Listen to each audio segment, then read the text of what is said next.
Ever have the universe hand you a plot twist so absurd you almost laugh through the tears? That was me. One minute I'm announcing that I'm pregnant, imagining little shoes and bedtime stories and chaos and love, and the next minute my husband Chad is packing a suitcase like he's starring in a bad rom-com, muttering, "You ruined everything. I didn't want this child." Yeah, no pressure, just your husband leaving for a 24/7 year younger colleague while you're 9 months away from losing your sanity. Chad and I had been married for 4 years, together for 7. Kids were something we'd vaguely discussed, the kind of someday conversation that feels cozy but never urgent.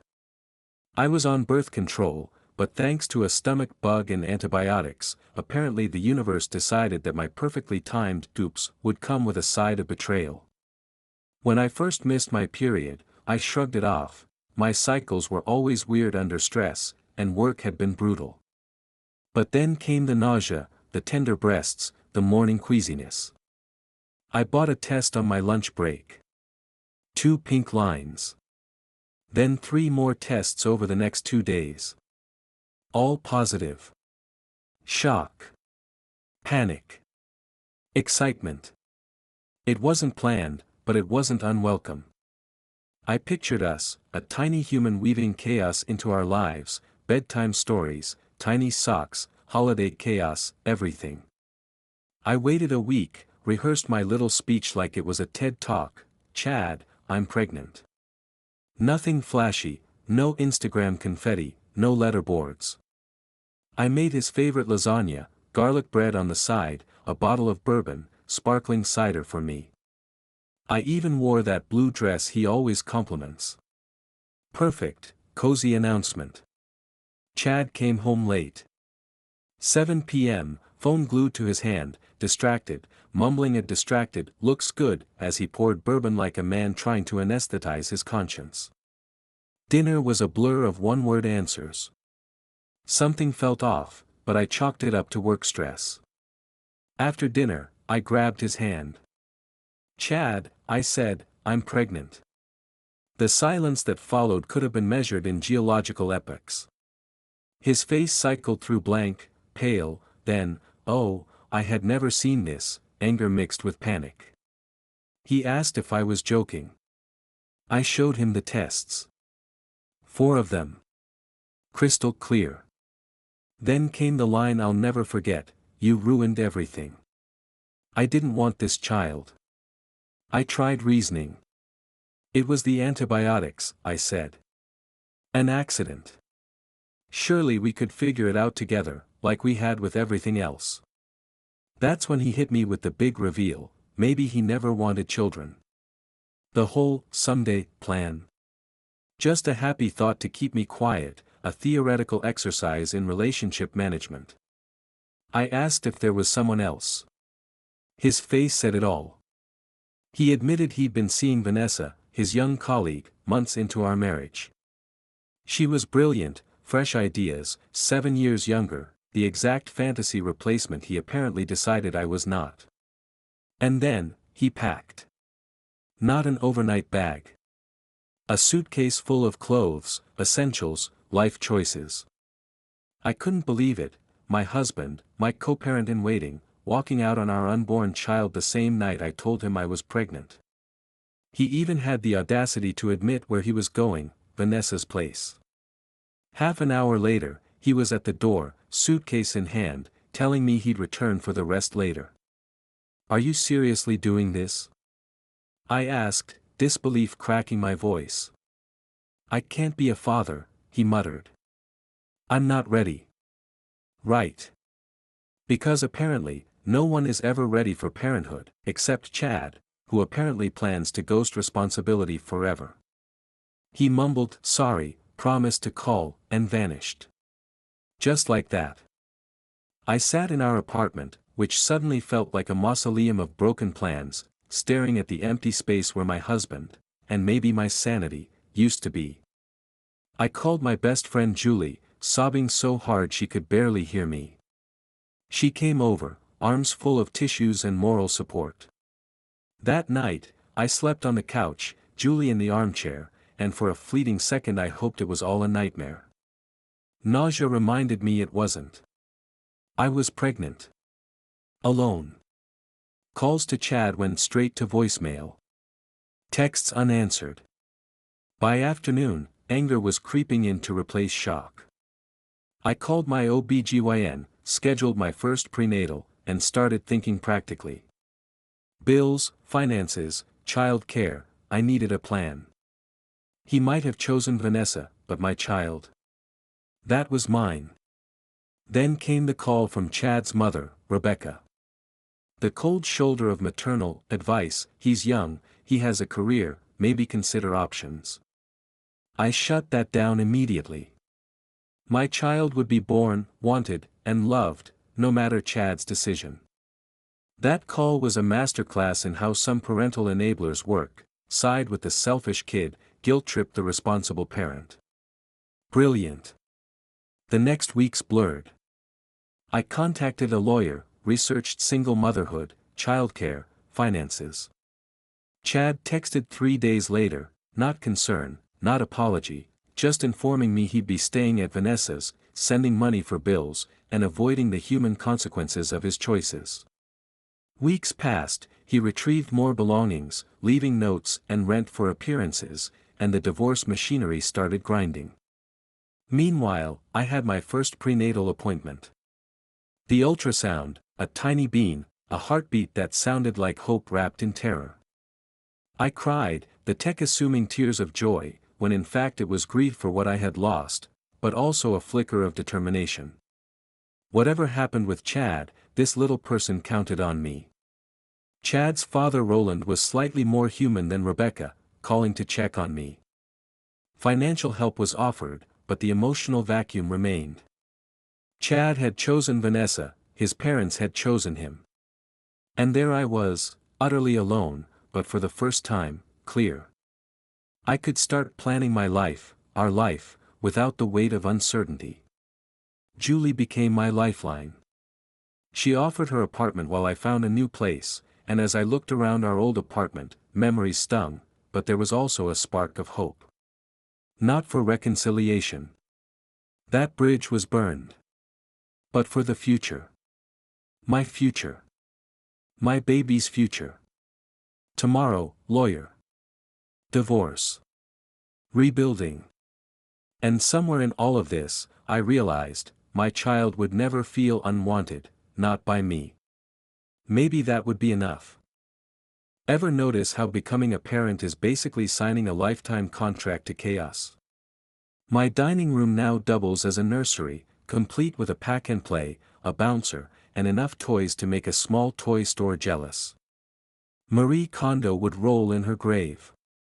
Tiago, my tiny dictator, arrived on a Tuesday night after 19 hours of labor.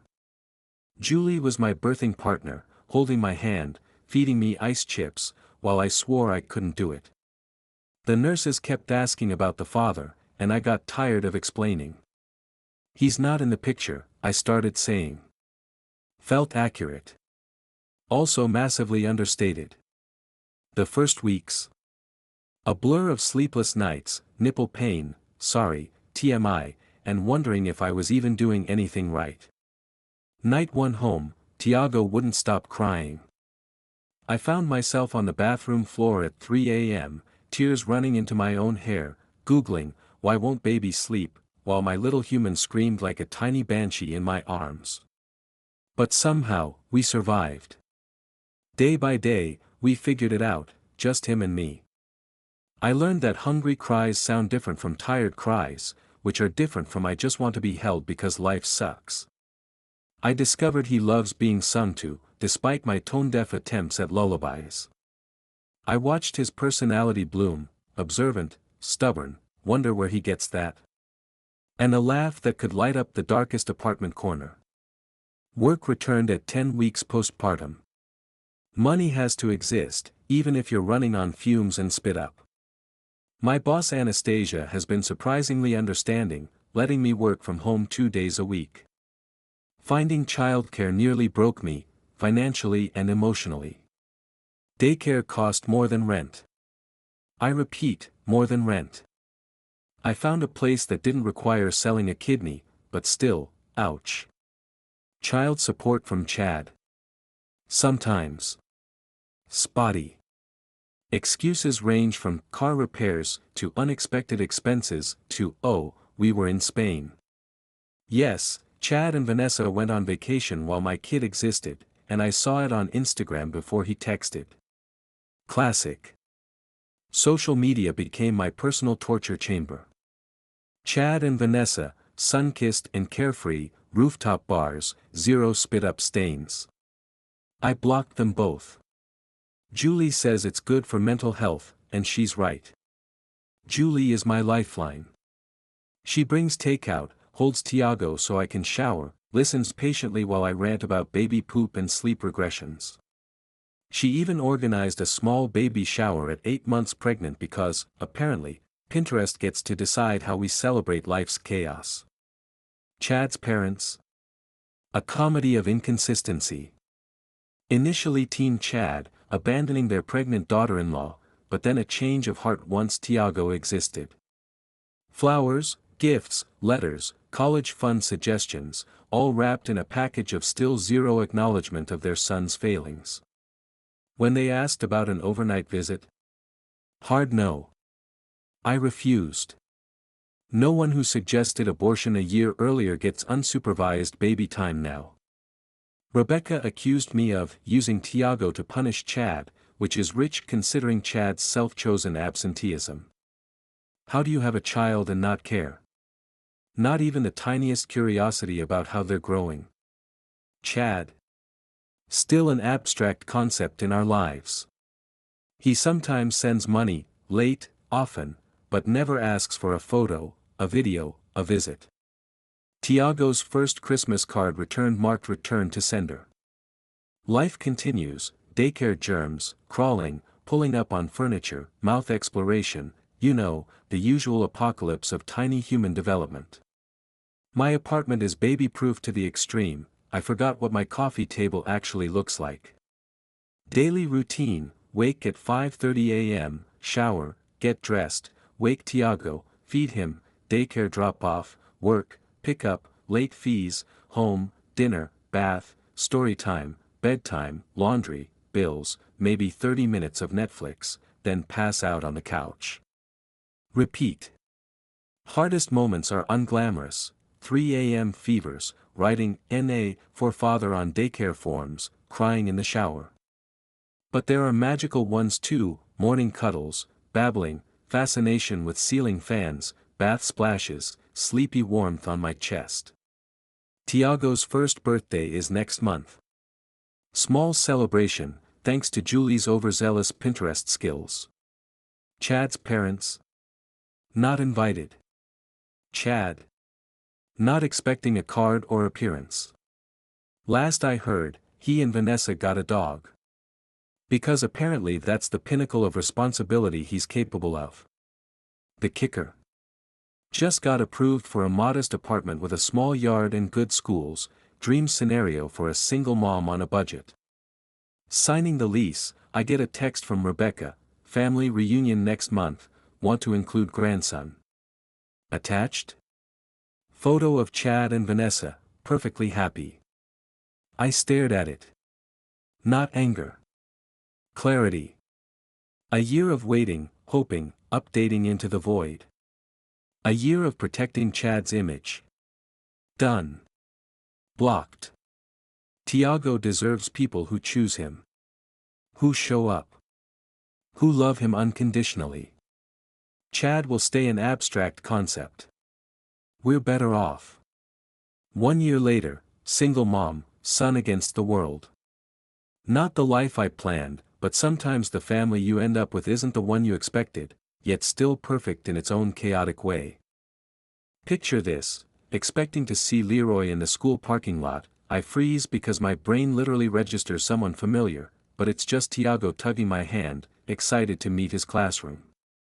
I push through the awkward pause, drop him off, and brace myself for the usual post-drop-off meltdown, mine, not his. Only minor tears. Me, not him. Heading back to my car, Leroy, yes, the guy from Chad's old friend circle, approaches. Instead of the cringe fest I expected, he asks how I'm doing. One coffee later, and I'm learning Chad's life has gone full tragic sitcom. Vanessa dumped him 6 months ago. Why?